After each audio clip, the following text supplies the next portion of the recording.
Little Jamaica is leveraging all the resources of our health sector, the University of the West Indies, the private sector, and other partners to protect our citizens. And the JHTA is proud to support in any way we can.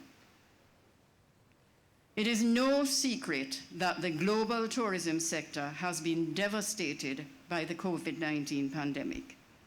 Here in Jamaica, we have not been spared its wrath, and currently we're experiencing historic low occupancies and substantial economic losses. We have all felt the negative impacts of COVID-19. Nothing is more difficult than seeing the challenges being faced by our staff and their families. And while we have had to make some difficult decisions, we are doing everything we can to safeguard jobs and livelihoods across the sector. In this regard, we have implemented a raft of contingency plans, including reduced hours and rotations, and closure of sections of our hotels, all in a bid to keep our properties up and running. Keeping our employees, and by extension their families, safe and healthy has been at the center of all of our strategies in the hospitality and tourism sector. And we are convinced that by collaborating and working together, we can thrive and survive COVID-19. So here we are, extending a hand to Kingston communities as we have already done in Ocho Rios. Our JHTA COVID-19 ambassadors are available and ready to help build stronger, more resilient communities. And this is a case of each one teach one at its finest. That our staff are champions of this cause and the face of the campaign that we're partnering with TPDCO and the Ministry of Health and the local parish councils to get the message out. Ladies and gentlemen, colleagues, never has the expression of solidarity. We are all in this together been more appropriate. It is clear that COVID-19 is no respecter of people, no creed, no class, nor nationality is exempt, and it is imperative that we collaborate and partner to craft the best solutions for Jamaica. The JHTA is committed to safety and a return to a healthy and vibrant Jamaica, and is inviting the cooperation of all communities. The protocols that have been established by the Ministry of Health in collaboration with TPDCO, coupled with the fantastic protocols that are in place at all of our JHTA member organizations, whether it be attractions, villas, or hotels, are second to none. I happened to spend a few hours last week at Jamaica, no, it's not Jamaica Grand anymore, the Moon Palace. And I'm here to say it's probably one of the safest places to be. The protocols from entering the property until you leave, and the staff are so well trained. So we, within the JHA, decided that we were going to take our protocols and spread them in the communities that our staff live in. As of this morning, 35% of the positive cases are in St. Andrew and Kingston. St. Catherine have about 20%, St. James have about 10%, and every other parish has between 4 and 3%, with Hanover being the lowest.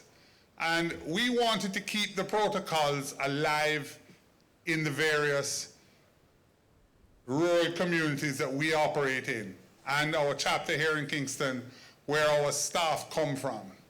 I think we all know we're supposed to wear masks.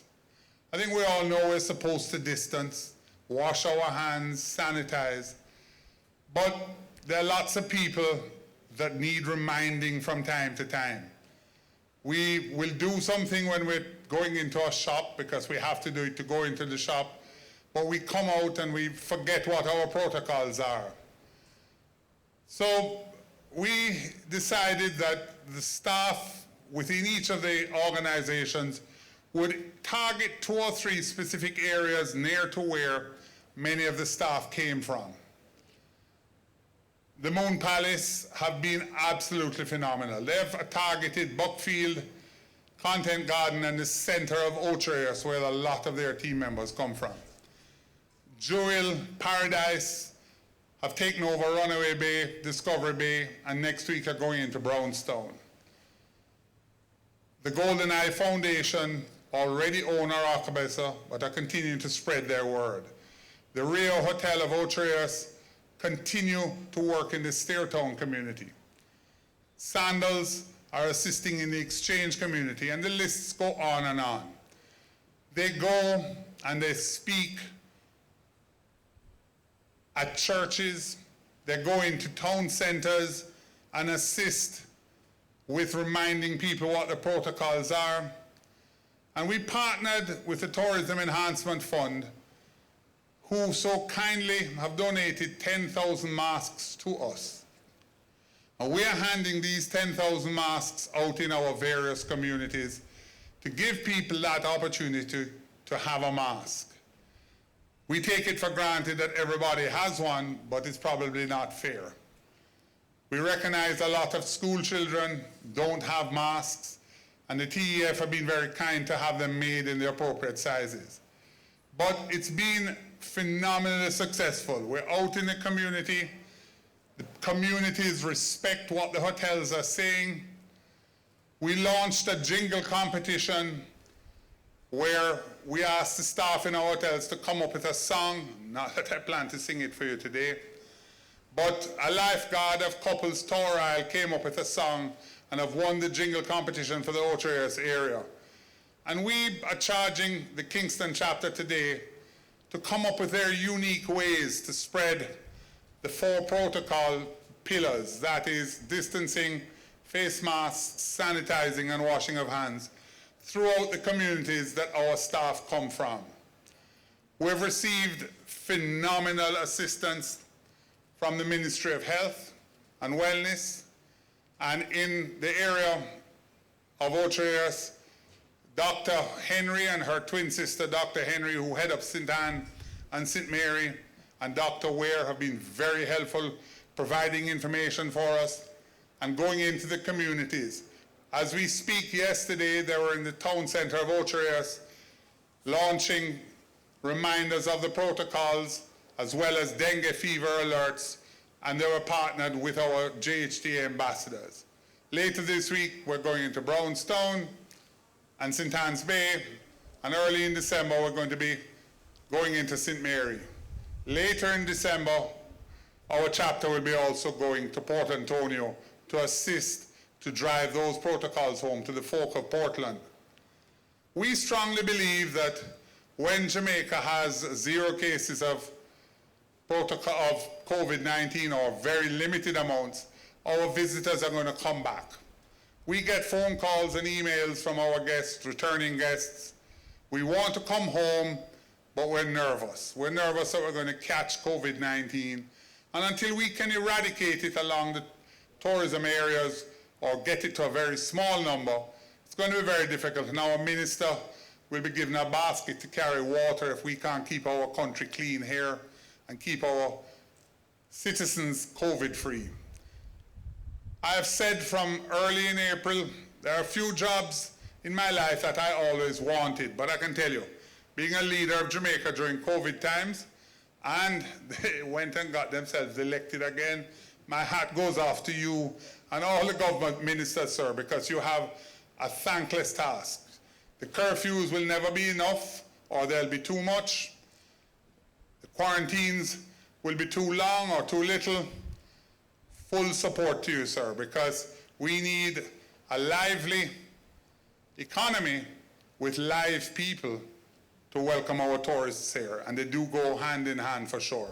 And as a result of how we have been managing it, we've been able to get incremental improvement in terms of the opening up of the economy to various activities. And you recall that we began with the corridor being pretty much stay at home and stay on property arrangement. And after more careful management and good performance, we began to open up until we could say the corridor now is where you can move from property to property. Well, then the third level was that you can now have the attractions that are within the corridor available. And because of the management, we are able now to have all the restaurants starting today that are in the corridor to be available to visitors who come into. We are able also to have the duty-free shops now open and available. And the craft markets that are in the corridor area, again, to be open so that the ordinary little man and every man can have a chance to earn something.